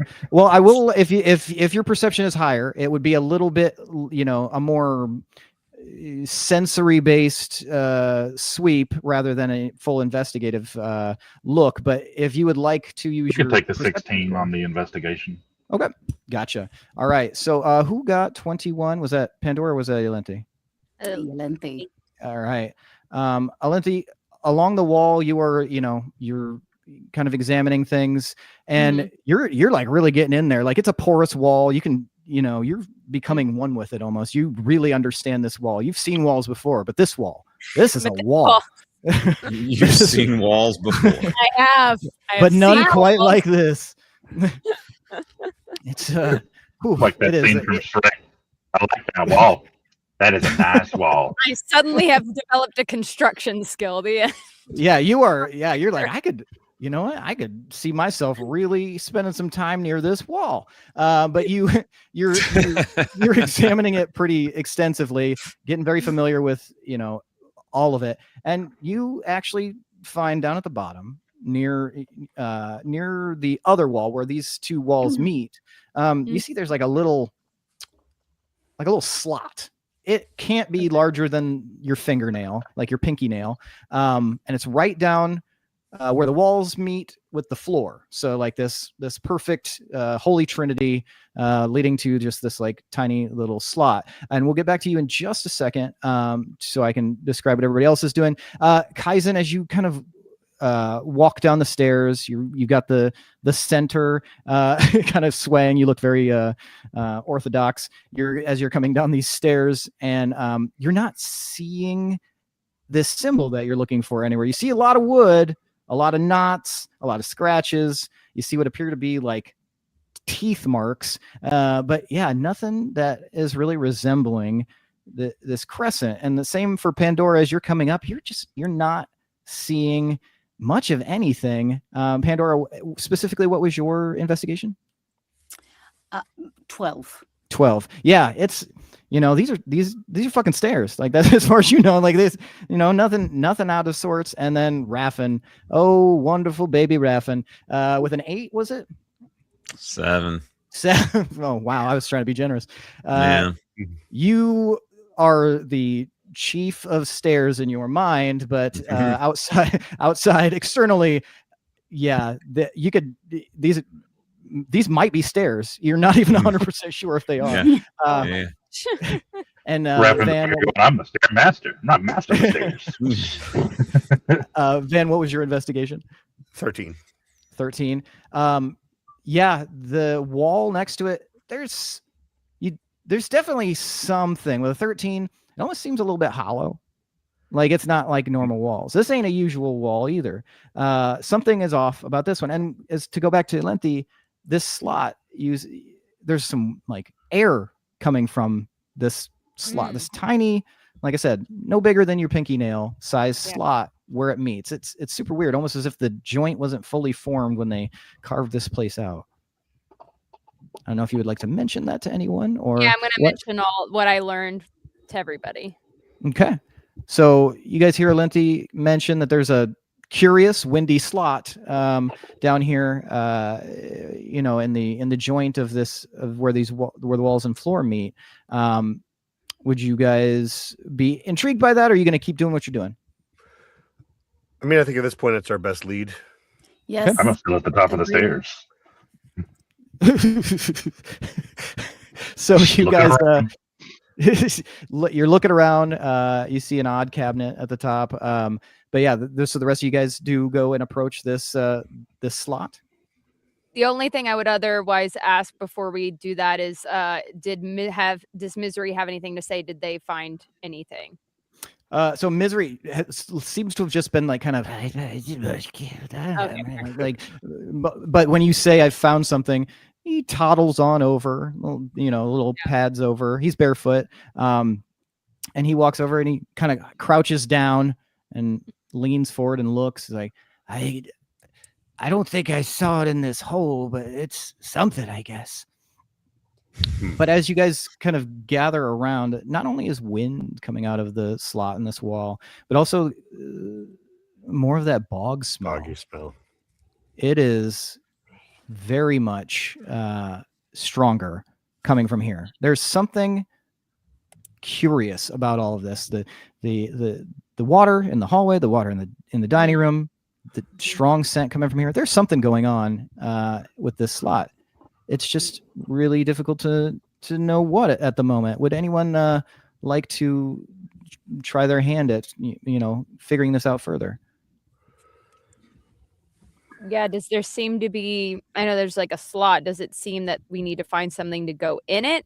Or does it, and I know you said the wall is like airy, or does it feel like it's more like we can, using the slot, break open this wall? Go give me a perception check. And then does anybody have like detect magic or anything like that? I do, yes. Okay, excellent. If you were so inclined, you might be in this specific scenario. Yeah. Yeah, I detect magic the same way I detect the rain, with my knees. I only got a 7, so I see nothing. I sense nothing. Okay. Yeah, it's pretty baffling. But with a 7, that's not the worst thing, but it's also, you're sort of at a loss for how to approach your best idea. Oh, excuse me. Yep. Your best idea is the best idea as far as you can glean right now. Yep. And then you do right. cast detect magic, you said? Yeah, here. All right. 14. Okay. You are very very strongly. What's that? Would I add Arcana to that? So with detect magic, It's just a roll, I believe it is. Yeah. Yeah, I think I don't even know if it's a roll, is it? No, it's just by will. I think you just cast it. Because it's divination. Like so illusion, yeah. On the top of the stairs, Yes, he's okay. casting magic. My knee. He's still at the top of the stairs with his sense. Cool, dude. And so as you cast detect magic, Van, you do get the strong aura, and those of you who would be familiar with magic at all know that with detect magic, you typically can what they say is sense within 30 feet of you, but you can also like see an aura if you would like, to see if there's anything magical specifically, if you're not like 100% certain what you're looking for. And you do in fact receive an aura in return, Van, and because pretty much right above where this little missing seam section slot is, about 5 feet up, you see a single crescent shape that's sort of like glowing, but it's very clear that it's not on the wall, but very likely on the other side of the wall. Okay, so that's a good sign, even though the single crescent makes me believe that if we're going to somehow start tearing this wall apart, the only way to see if there's another crescent anywhere else on the interior part of this stair, the boggy smell coming from there is sort of an ominous kind of a situation. Yeah. If we have been very cautious about destroying this place so far this time around. So I've definitely come back down the stairs at the mention of destruction. Yeah. So I mean, it seems like our unless anyone has a some kind of more surgical means of opening up the side wall of the stairs, I might say, Kaizen, if we're here for you, man. If this is what you need, There is one crescent inside there. There could be another. I don't know for sure. But if you have the way to tank your way through this wall, I would say let's all back up and have at it. Oh, I see. Yep, that's that they Unless split there up are the any crescent. objections That's from the part on party their about, part. I'd yeah. be happy to. The only thing I would ask is beforehand is the whole like the slot that I found. Oh, it's bigger. Never mind. Nope. Yeah, let's say it's I was gonna fingernail ask if size. my I thought the crowbar same would thing. fit in it, but it would not because it's the size of a fingernail. JK. Bash away. everyone kind of backs out of the way. Misery is like kind of turns and looks up at the Minotaur, and then like with like the one eye that's still good, like kind of widens excitedly, and he like scuttles back to watch as he's preparing to see something impressive. So why don't you go ahead and do what you would like to do, Kaizen? Sure. I put my shield across my back to have it out of the way and switch out because I did happen to bring a second weapon with me, which is a warhammer. So we're just going to go to the versatile method, holding it with both hands. Wait, hold on. And take Safety goggles, everyone. Safety goggles. I don't have those. Oh, sorry. Someone just back away. You see, like Misery just like kind of puts one hand over his good eye and is just like, acting as though that's going to protect him somehow. Sorry, Kaizen. Proceed. No worries.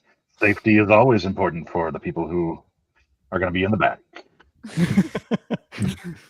It's Go ahead and give me your attack roll. Jesus. That's a 26 to hit. All right, and yeah. because as far as you can tell, it is an inanimate object. You go ahead and do critical damage to it. So go ahead and tell me what that is. And I believe what we do is we roll and then double it. Is that what you guys have established for in times past? I don't know. To be honest, I don't remember. Well, I mean, okay, I I believe it's had a specific skill that did that. Like I know Raphael. I think you roll the damage dice and double it. I think that's what we're looking at. Sure. We'll just set that as the standard now, at least. I love it. Okay. All right. And looking at 24 damage. 24 damage. You crack into this wall with your hammer, and it instantly just like shatters. It's smoke and debris and detritus just kind of billowing out into this small little alcove next to the stairs. And once the smoke starts to settle, that is when you specifically, Kaizen, can see this crescent. In your mind, it is glowing brown. You see one single crescent. You're not seeing another one yet, kind of nestled in there, but you see this glowing brown through the smoke and the haze. The rest of you guys don't see a glowing brown crescent. You guys see a dangerous looking red glowing crescent Great.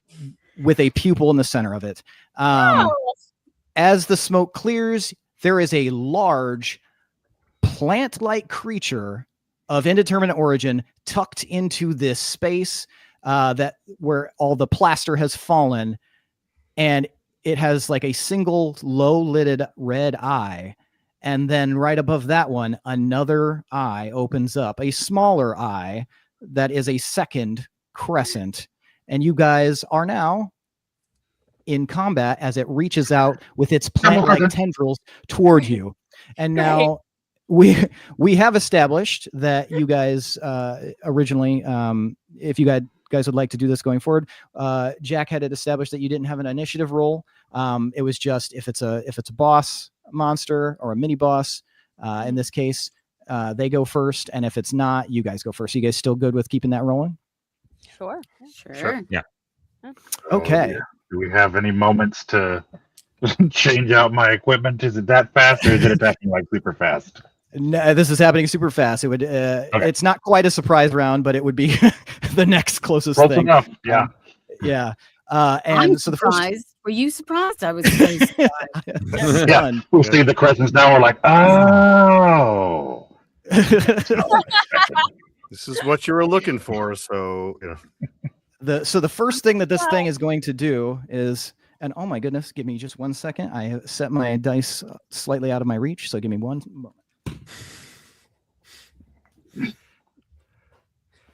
I didn't see that It's coming. more I was than kind of hoping it was slightly going out to of be smooth. reach. It's Yes. completely out of reach. Oh, very much out of reach.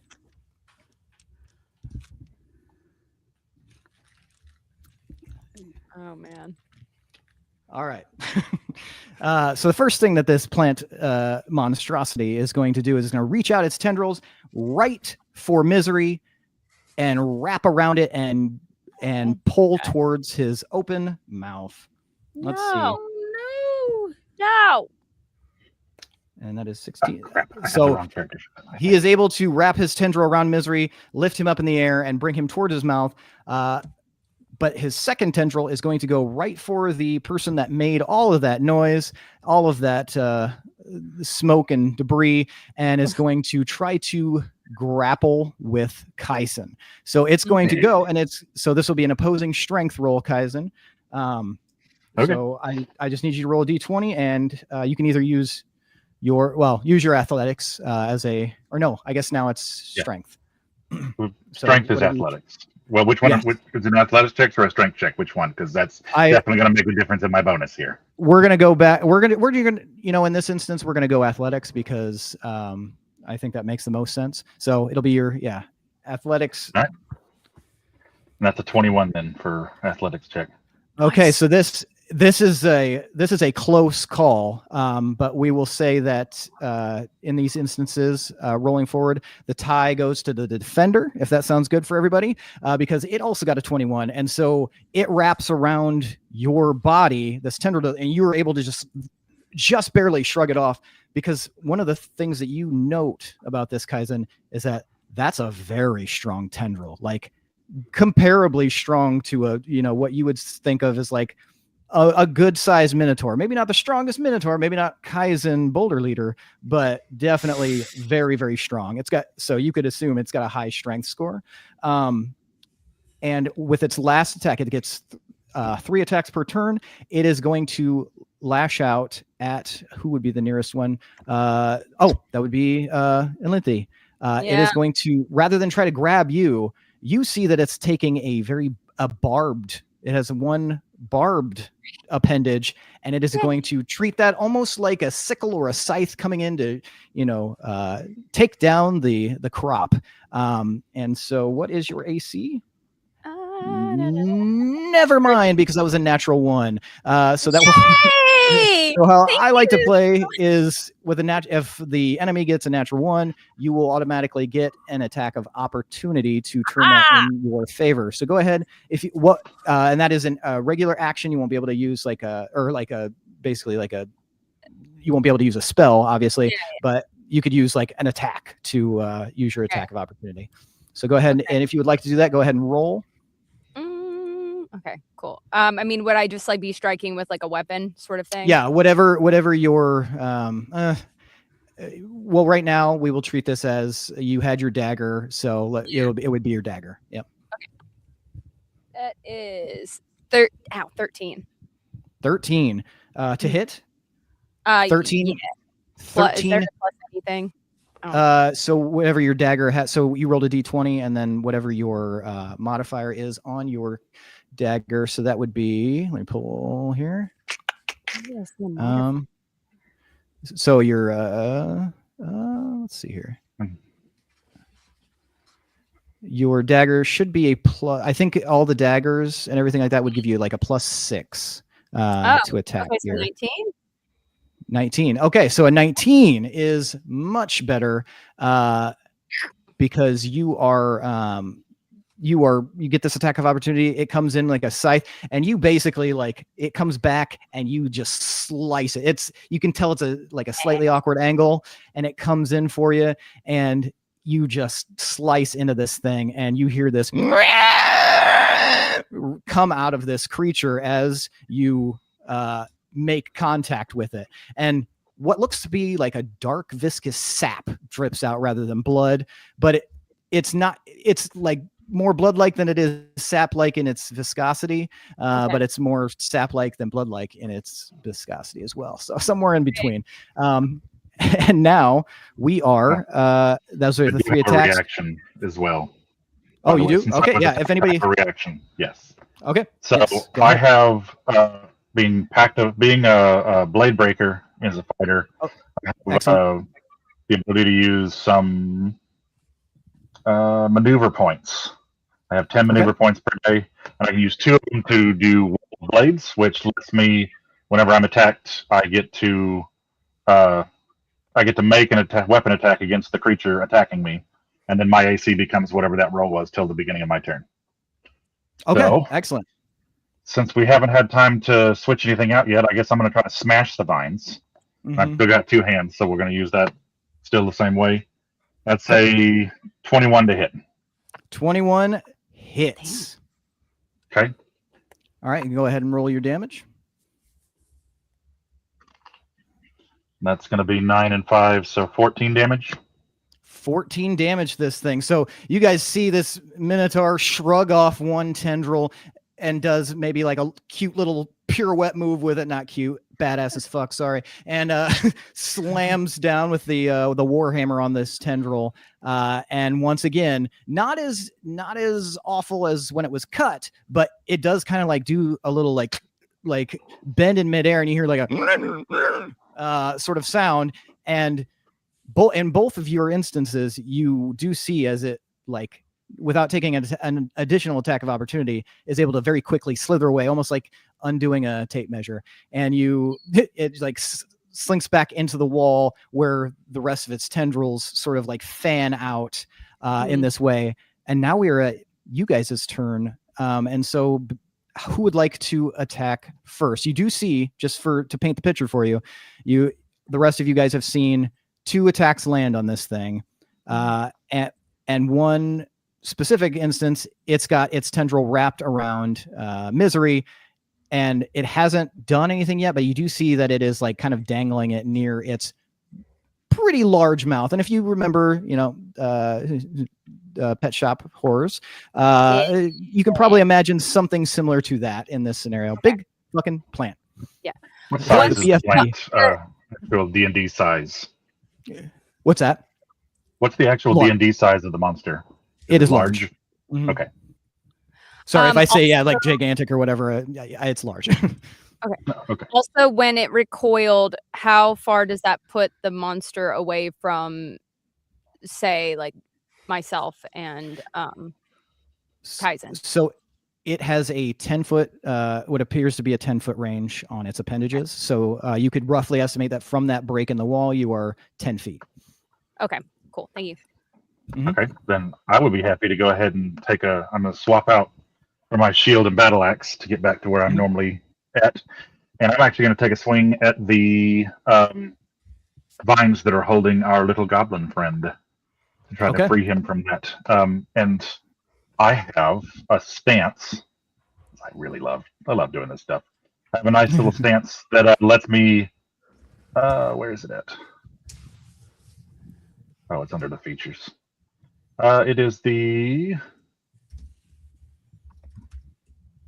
stance of the blade breaker called Steel Serpent. So on my turn, my reach is increased by 5 feet. So I'm still 10 feet back and taking a swing at the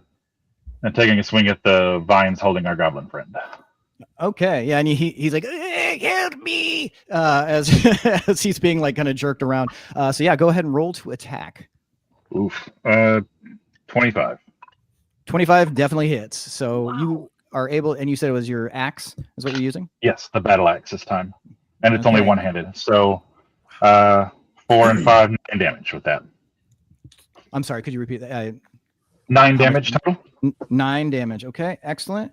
Okay, so it has taken 9 damage. You guys are already out of the gate, just in the first initial contact, already doing some decent damage. Really gonna hate this too because I get a second attack anytime I use the attack as my action. Just about to ask. So go ahead. Go, baby, keep going. So we'll roll that again. That's 20.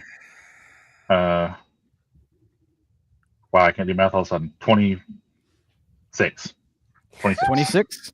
That also hits. So just 2 great, just tremendous whacks with this axe on this vine. Go ahead and roll your damage. 6 and 5 is 11 damage to that. Excellent. So 11 damage. Okay, yeah, you see as you're just kind of like just 2 quick blows in a row, and you could see you've started to part the flesh of this appendage that's grabbing him. You think a few more whacks would definitely do it. Maybe one good one would actually help out. Is that the end of your turn, Kaizen? I will say that I am going to make one last thing as my. I'm going to use hammering horns, which I'm allowed to use when I hit a creature. So after you hit a creature, I can make a horn attack.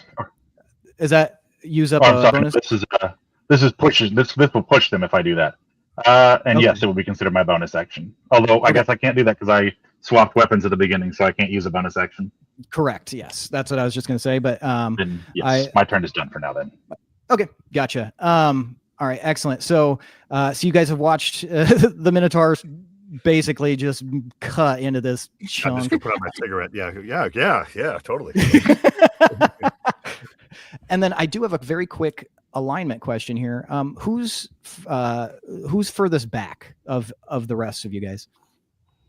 I was at the bottom of the stairs. And Raffin was in the middle. So when you guys would have clustered around here, who probably would have been furthest away? I mean, I was on the wall on the other side, but but I cast a detect magic, so I must have come around fairly close. Yeah. Just Pandora. Pandora, or okay, gotcha. Pandora, furthest away for sure. So Pandora, while this is all happening, after this first initial contact happens, what did you say your passive perception was? Was it at least 12? Yes. Okay. Excellent. Well, then in that case, exactly 12. Oh, perfect. So you're far enough back that you're looking down the hallway, or like your peripherals are kind of looking down this donut-shaped hallway, right where this, the staircase meets, and you notice that it's starting to look a little damp again, even more damp than before. And in fact, if you're not, if you're not wrong, if you're not going bonkers, there seems to be some like moss growing in the hallway or something like that. It's getting like slowly overtaken. That might be something to note. But that's I'll count that as a free action just because it makes sense. All right, who would like to go next? If I'm right there, I'm gonna push strong right here to free our friend first of all, and see what other whacks I can get in at the same time. So a couple of things. As a hex warrior, I can add my charisma to each attack, roll and attack. So that's 4 per. And I'm also going to cast Shadow Blade, which is your, it's a sort of solidified gloom. Let's say it's in the shape of a saber today, because it's Friday. So why not? Yeah. And because I'm using it as a 3rd level, if we get to that point, that's going to be a 3d8 on that attack damage. But now we're just on the attack. Okay. Yeah. And it's a 15 plus 4, so 19. 15 plus 4, so 19. 19. Sorry, tie goes to the defender. This thing. Or wait, is this a spell? Is this versus spell DC? Okay, Shadow Blade is a spell, yeah. Okay. Well, anyway, forget I just said tie goes to the defender on that then. Revealing too much. Okay. No, yeah, you get him. That's a direct hit, in fact. Okay, so my 3d8s plus, this is going to be plus 12, whatever this is. This is 25. 25. What does it look like when this attack hits? Like, does it have a curious effect, or does it is it just like a straight blade attack? Like, what kind of effect? It's a saber, so it's more about a slash. Okay, it's a slashing weapon, and the first arc of that slash is to sever the vine holding our good friend Misery, our terribly smelling friend Misery. So the first pass of that, is intended for the vine itself, and if it hopefully severs it, it cuts as much as I can into the base of the, you mentioned an Andre 2 kind of arrangement, so as much as I can across the maw of this boggy basso profundo creature. Excellent. That is perfect. So yeah, you and how much damage total did you do? It was That was 25. 25. Okay, with Kaizen's attack and your blade attack, you slice through this tendril and it drops Misery on the ground. It uncoils from his body enough for him to slip out, and he's like, "Ah!" And he goes running down the hallway. And you watch Pandora as he just kind of like. Well, I think we just lost a friend. Okay, yeah, good for us. Let's save the friend. Gratitude. Who would like to go next? You guys get the sense that this creature losing its limbs and sap is actually it's starting to sag a little bit. So, and you guys have done a phenomenal amount of damage already. So this is insane. So yeah, who would like to go next? How many tentacle barb vine things are there? Numerous. Mechanically, only 3 will ever attack at once. But numerous enough that it's kind of like however many you want. Okay. I just was curious, like how many more we had to do. Oh no. Okay, we got a lot. Got it. Well, yeah, there's other parts of the body you could target, I assume. It's all made of plant. It's plants all the way down. Yeah, where are the plant privates? That's the best place to hit a plant. Yeah. Bend them in 2. Where's the statement? Hold on. Is the flower like this chomp or like this chomp? Like this, chop. Hot dog, not hamburger. Puffers type, yeah. This. Wait, hamburger, not hot dog. Sorry, forgot about how food works. Great. Okay. What hot dog bun like this? Yes, clamshell style. Is the mouth currently open or closed? It is now closed after it like screamed from being wounded so bad. So yeah, once again, as you chop through its limb, sap pouring out of it. Great. I think I'm going to switch to my short bow, and I'm going to aim at like the noggin, like the top of its noggin. Okay, got you. Right in the you gonna aim for what? One of the crescents or just the general head? Yeah, let's aim for a crescent. Okay, gotcha. Yeah. All right. Great. Go ahead and fire off with your bow. Okay. Great. That was go off. Okay, what's the plus? I'm so sorry. I always forget this one. No, that's all right. So on your D&D Beyond thing, I think we're looking at here. I always forget what I'm doing. No, it's okay. It is perfectly okay. It is your regular bow. So you said short bow? The short bow, yeah. Let's see here. I believe it's a it's either a D6 or a D8. Let me pull this up real fast. To add to the D20.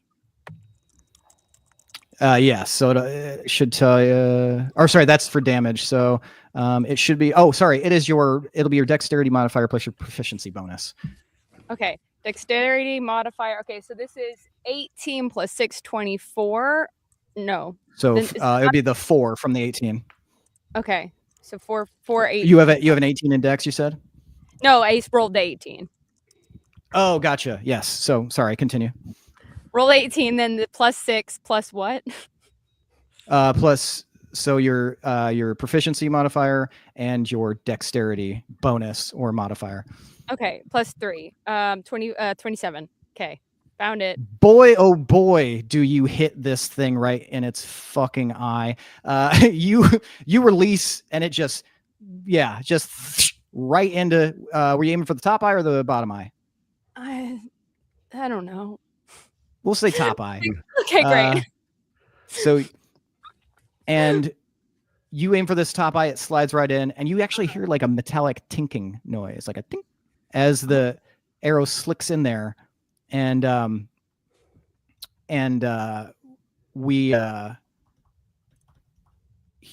everyone here hears the sound of this like metallic ringing as if it has struck something small and metallic. Fun. Okay. Is that the end of your turn, Elanthi? Yes, except for damage, I guess. unless that was just like I hit it and it's damaged. You know, you do. Sorry, I was responding to that message. And I completely forgot about damage. So please go ahead and tell me what the damage is. Sorry, where do I find that again? So it should tell you that's your D6 or your D8 under. If you look at your weapon here, Under I can tell you. inventory. Yes, it is a D6. So, D6. and then whatever plus your proficiency bonus. Yep. Okay. That is a 2 + 3, 5. So 5 damage and a resounding clang as you struck something. And in fact, the arrow sort of like wiggles its way out as it's kind of like moving around because whatever it hit, and it kind of tumbles back to the ground, and you actually see a piece of the key sitting there that has been unearthed. And this seems to have made the creature very, very upset. Obviously. Now, Good. in a plot twist, I have had to start jumping up and down with enthusiasm because of how exciting all this is. And unfortunately, one of the steps has given way and I have fallen through. And so I am now no longer able to be a part of this adventure and witness all of this as I plummet into some unknown space. And I'm scared and I'm sad and I'm worried. All right. So, yeah, I don't know if anybody in the thick of the battle, I don't know if anyone even notices that Raffin just breaks through Do you guys hear someone? You just heard like, breaking "Bah!" somewhere? Yeah, come on, that yet. I have no idea what's going on. I'm pretty focused. Yeah, same. I'd like to give this a go. You get excellent, and it's suddenly quieter slightly in the din of battle. It doesn't smell as good somehow, but yes. It's less sexy in this fight for some reason. Yeah, definitely, yeah. I would like to cast a spell. I have Ray of Frost. Excellent. All right, so let's pull and that I up. know that plants hate the cold. In most instances, I think you'd be spot on with that. So your Ray of Frost, that's a 60-foot range, I believe. Yes, it is. Okay. All right. I couldn't remember if it was, for some reason I was thinking it was touch. Okay. And then are you casting it at what, first level? Or is this this is a cantrip. Excellent. Okay. All right. Go ahead. That is versus, let's see here. Sorry, I just pulled it up here just to make sure. It's all good. Okay, so that'll be a spell attack. So you will roll a d20 and add 6. All right. Oh, 19 plus 6. I know what that is. That's 25. 25 to hit. Lordy, you strike it with this Ray of Frost, and it kind of hits this cone. Go ahead and roll damage. But one instantly recognizable, especially for those of you like real close up, is that this seems to have done quite a bit more damage than it normally, what you've seen in the past with Ray of Frost on these enemies. So what was your damage? But what do I roll for damage? Sorry. So no, you're perfectly fine. So for Ray of Frost, I believe it's 3d6, but let me just double check. 2d8. Wow, I was way off. So yes, 2d8, and that'll be cold damage. Right. Vulnerability to cold damage. 7 and a 6. 7 and a 6. So you were 13 cold damage. But actually, what you are actually doing to it is going to be a 26 cold damage because it is highly susceptible to cold damage, and you actually freeze its body to the point that it's like struggling. And a curious thing happens. You guys see what is essentially a weak point as it is suddenly frozen in place. Can you guys do something for me? I want you guys to tell me each what you would do to finish off this creature. Ooh. Like one single attack or spell that you would do. And you guys all sort of, because you're in the din of combat, you're vibing together. I think you're all going to do this at the same exact time. I like it. Okay. I Yeah. like it. So yeah, I'm- you don't have to roll. You just tell me what you would be doing. I'm throwing Starry Wisp at it. Okay. Excellent. And Van, what are you doing? 2-pronged Eldritch Blast. Excellent. And Linty? I feel like I'm gonna Legolas the other eyeball. Oh, excellent. And Kaizen, what are you doing? What would you do to it? Since it's frozen now, we're gonna do swap out for the Warhammer with a leaping smash to bring it down on top of its head. Excellent. So what happens here is it starts to freeze. You've just done it with this ray of frost, and then almost as if like second nature, Pandora, you just suddenly jut out your other hand and you hit it with all these like swirling stars are just suddenly like plowing into it. And then Van, seeing that, you release these, these two Eldritch Blast that kind of kind of circumvent it and hit it on two sides, while an arrow slides right into the other eye. And as the arrow hits, a shadow falls over this creature in the alcove as this minotaur comes flying in, smashes through it, and the whole thing just explodes into fragments of ice just everywhere. And that explosion actually sends the key kind of spinning across the floor. And Pandora, since you're in the back, you are able to pick that up, at least for now. And then there's just like these gobs of ice everywhere, and it slowly starts to dissolve. And you hear a voice in your heads that says something like, well, this is deeply unfortunate. And you guys feel as though your time outside of the room for now is drawing to a close. Things are starting to fade a little bit, and you do have a little bit of time to say what you might want to say to Kaizen.